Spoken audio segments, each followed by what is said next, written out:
খামেনির জানাজায় অংশ নিতে ভারত থেকে উড়াল দিয়েছে একটি বিশেষ চার্টার ফ্লাইট। যেই ফ্লাইটে চড়েছেন ভারতে নিযুক্ত ইরানের রাষ্ট্রদূত থেকে শুরু করে সর্বস্তরের সাধারণ মানুষ। সকলের উদ্দেশ্য একটাই, খামেনিকে শেষ বিদায় জানানো।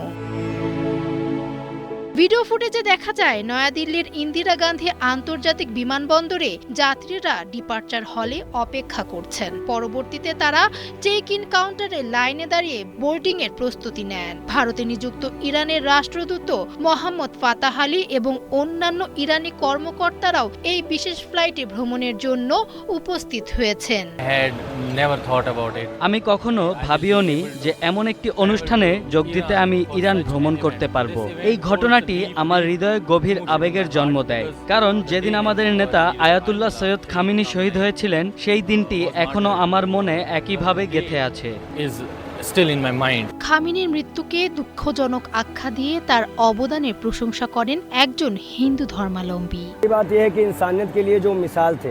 ইরানের এই নেতা মানবতার এক অনন্য উদাহরণ ছিলেন। তিনি ফিলিস্তিনের পক্ষে আওয়াজ তুলেছিলেন এবং যার জন্য তাকে চড়া মূল্য দিতে হয়েছে।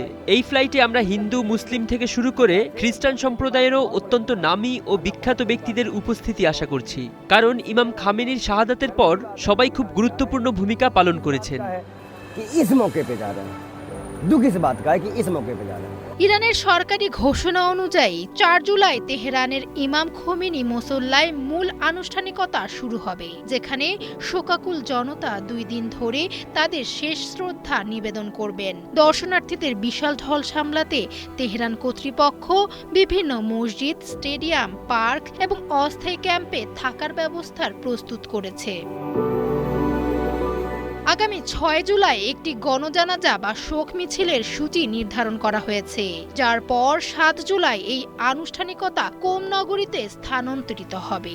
আগামী ৯ জুলাই মাশহাদ শহরের পবিত্র ইমাম রেজা মাজারে চূড়ান্ত শোক মিছিল এবং দাফন কার্য সম্পন্ন করা হবে।